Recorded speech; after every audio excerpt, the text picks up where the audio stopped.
My name is Christine McDonald from Rushing River Apiaries, and I am here to nerd out about bees with you because that is what I love to do in the winter. So I'm a full-time beekeeper. In the winter, that means I have a bit more downtime, and what I love to do with that downtime is to dive into some of the more current science on honeybees.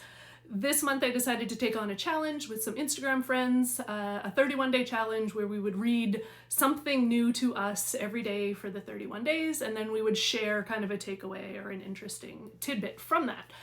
It's been really cool already, all of the sharing happening over there on Instagram. And without intending to, I kind of ended up following a theme for the first week, and it was all about honeybee social immunity. So I think I'm going to carry on with the theme idea. And I've already started week 2 looking at bees' gut microbiome. Anyway, what I have learned about already and what I want to share with you is some cool stuff about honeybee social immunity.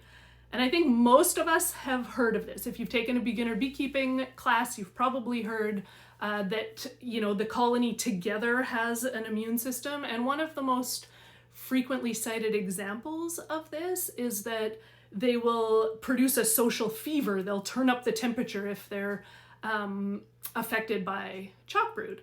So I wanted to look at the science behind that to get started this month. And what I found was that it is true.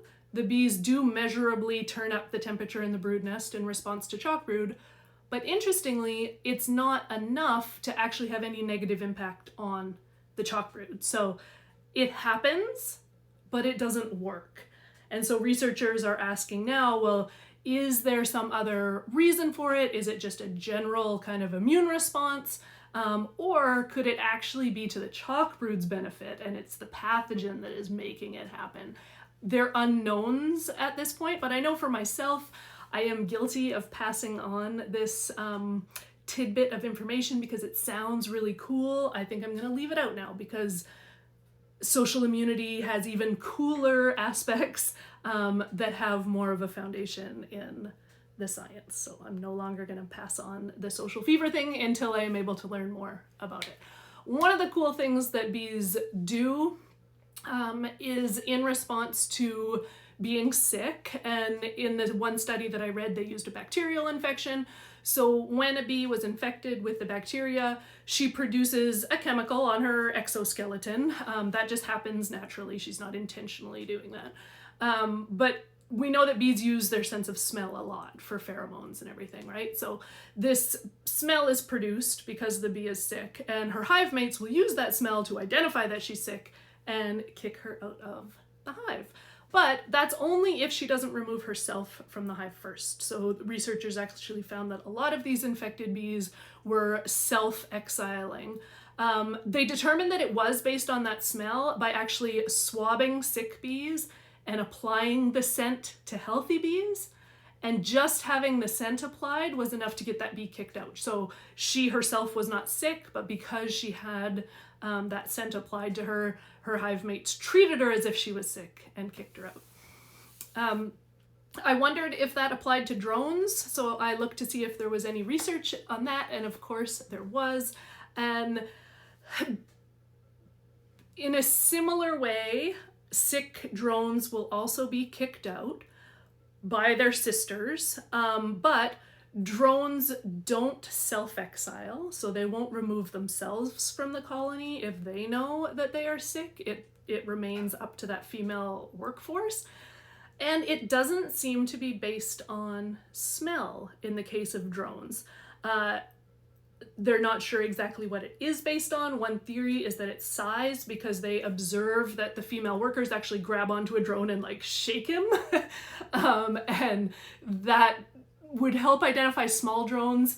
Maybe indirectly sick drones are also smaller. Anyway, so there's this filter that keeps sick and small drones from going out and reproducing, because we don't want that to happen. We want good, strong populations. So that is a little bit different in the case of drones, where it's not smell-based, but perhaps is based on the size of the drones. What else did I look at? Oh, one really interesting difference was when it came to the viral infection IAPV, which is Israeli acute paralysis virus.